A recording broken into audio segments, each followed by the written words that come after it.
All right, Felicia Moore here. You want to choose the right services and reduce your moving stress? This is the show for you.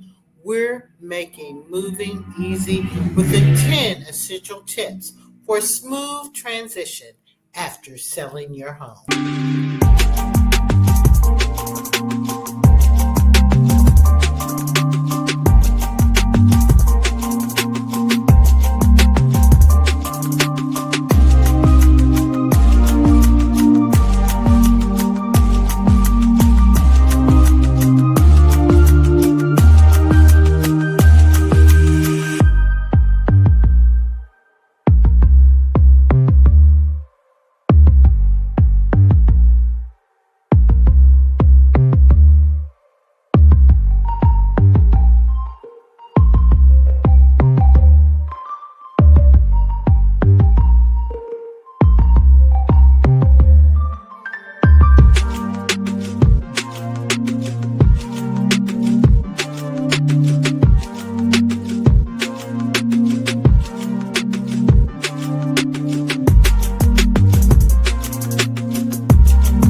So we're into another episode of Realty Resources and Reality, a part of Exit Realty West Midtown's commitment to being a resource to the community. We want to share good information with you and make sure that the community knows how to protect themselves when dealing with real estate issues. Today is the same as always. We've got great information for you, but I'd like for you to do something for us, and that is like, share, and subscribe. So hit that thumbs up button, like us so other people know that you like us too.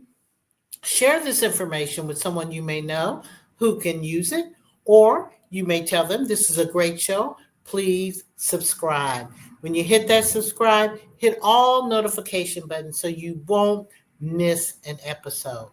And if you would like, we like to take our show on the road. We like to come to small groups. Maybe it's a few of you and your friends, large groups, your church, your neighborhood organization, because we have a lot of great information here at Exit to share with you on how you can protect your most valuable asset, your property. And if you just have a question that you want to ask, call me. I won't charge you for asking, and you won't have to pay for asking either. I won't charge you for the answer. You won't have to pay for asking. That's what we do here at Exit. We're a resource. We want to be here for you in the community. So please support us by liking, sharing, and subscribing.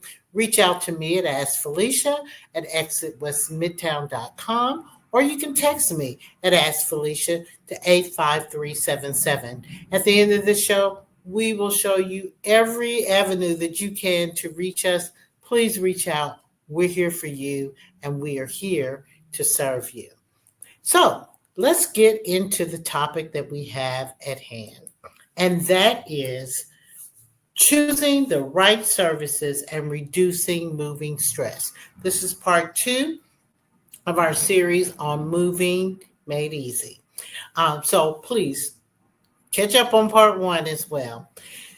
Our number 6 tip is understanding what services are worth and whether it's worth it or not. Understanding whether the service that they are providing is worth it or not. You can save yourself a lot of money. The more you do, the more you provide, the less it's going to cost you, because whatever that moving company is going to do for you is going to have a charge and an upcharge on it.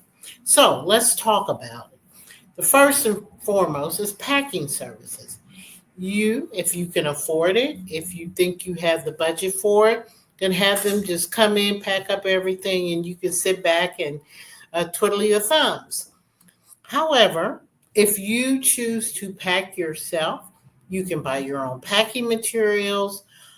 That will save you because you're buying it directly. There are a lot of wholesalers and places that you can directly buy from where you can save yourself money on boxing and bubble wrap and all of the tape and those things that you might need to use. So if you do it yourself, you save money. The more you do yourself, even if you don't do everything, you can have a party, invite all the friends you know, tell them, hey, come help me pack, save yourself a ton of money. Insurance. They won't have to be insured for packing your things.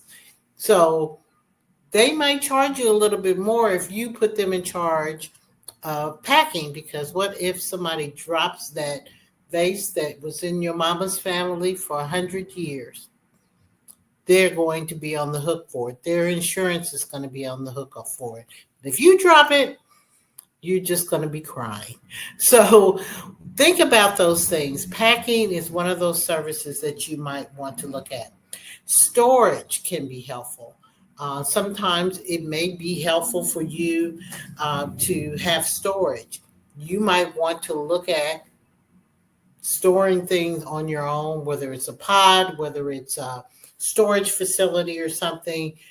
If there's a timing issue with them moving the items out of your house and you have to be out of the house, or whatever the circumstance may be, anything you can do yourself will save you, because there will be an upcharge. And beware of overpriced add-ons. There may be some overpriced add-ons. There may be where they want to put corner guards up, or baseboard guards up.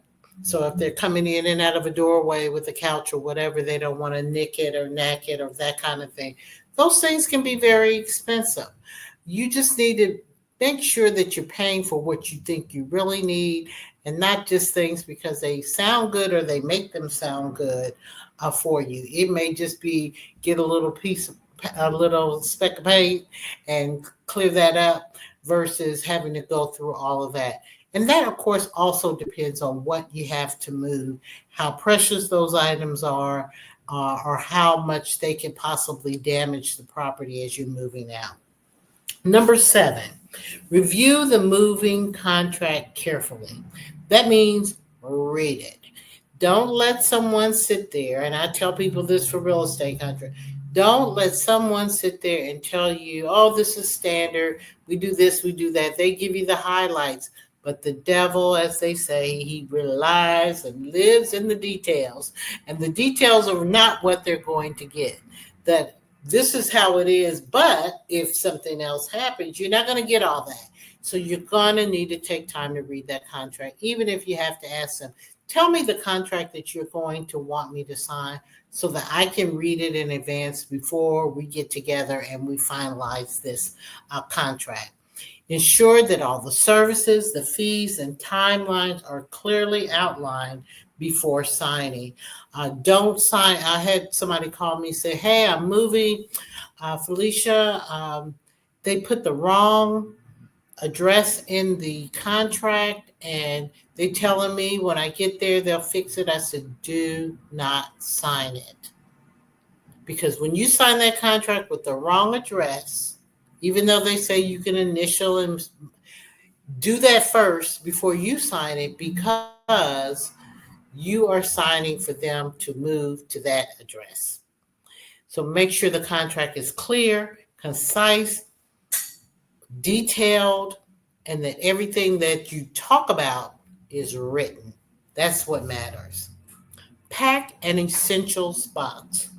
You're going to want to pack a box that has everything that you're going to need, essentials. That means the things that you know that you are going to put your hands on, touch, or need in the next 48 hours, 48 to 72 hours, because you're not going to want to unpack every box that you have packed up for the house to find your toothbrush, or to find the linen to the beds, because you're going to need to sleep on sheets.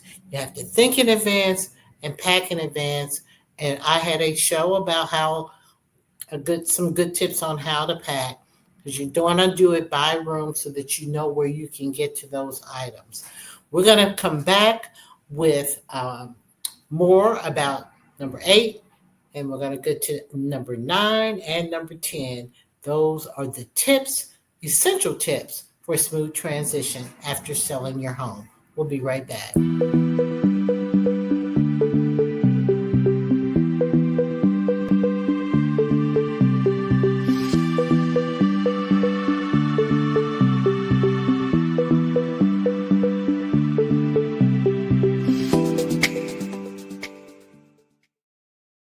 Okay, so we're back to number 8, and that's packing that essentials box. That's where you not only want to keep your toothbrush or whatever, you might just want to put that in a suitcase so that you have all of the toiletries that you're going to need as well as the clothes you're going to wear. But you want to also make sure in that essentials box that you have your important documents, your medications, any valuables that you have that you don't want to leave for someone else to move when they're not in your eyesight, and you want those daily necessities separate for easy access. And I want to go back to the valuables. If you had heirloom jewelry or that sentimental item from your family, your pictures, those are the kinds of things you're going to want to put in an essentials box, and maybe things that you want to carry with you versus being thrown on the truck. Because if something happens, and things happen, and the truck gets in an accident and it rolls over and crushes and messes up some of your things, those things that you would not want to lose no matter what, maybe things, if they're, compact enough that you want to put in your car and keep with you. Number 9, confirm details with the movers before moving day. Might want to make sure a week in advance everything's good with the schedule, double checking their arrival time, making sure we have the right truck, confirming that the payment has been made. We don't want to avoid any last minute surprises, everything. And then the night before, calling them. And if they're a good moving company, you know what? They will be calling you to do the same thing as well. But you don't want any hiccups. And I always tell people in your contract, you may want to consider not only having a schedule for that moving day, but you also may want to consider a couple of rain days, because you never know. That perfect Saturday or whatever, or Sunday that you wanted to move, there could be a tornado coming through, or it could be raining or snowing or whatever's going on with the weather that's not going to make it a less stressful move. You might want to just say, I'm going to move on this day, but in the event of torrential rain, we're going to use the next day or whatever. So if you pick the Friday or you pick the Saturday, you might still have a Sunday or Monday to move. Just think about that. Just something to consider. And so after you double checked all that, we are now at number 10, and that is preparing for the moving day and settling in very smoothly. So you need to have a plan. If you have children, you have pets, you need to make sure that perhaps they're out of the way when you're actually moving in. They may be a lot to keep up with running around with them. So you might want to ask a friend to hold your pet, or you might want to ask a friend to babysit your child, or get someone to do and babysit them both, because you want to be free to make sure that you are watching what's going on very diligently with the moving people, that nothing's coming up missing, that they're not doing anything that potentially damaging it. You want to be available and on hand to show them where those boxes that you have adequately marked for which room and where that furniture needs to go. So kids and pets can be a bit distracting. You may want to have other plans for them that day. You, of course, have already planned, correct, for utilities and all of those things to be turned on and to be operable before you get there. And you want to do a final walkthrough from leave before they leave to make sure that nothing was damaged, nothing's missing. I always tell people it's just like anything else. You want to take pictures of all of your items before you move, and you want to take them after you move, just to make sure that you have what you are supposed to have. Just an idea, because if that's that heirloom something and it breaks, if you have a picture of it before and it breaks, you can maybe value it later if it's broken and they have to replace it, or you can show, look, it was fine before you put it in the truck and now it's not.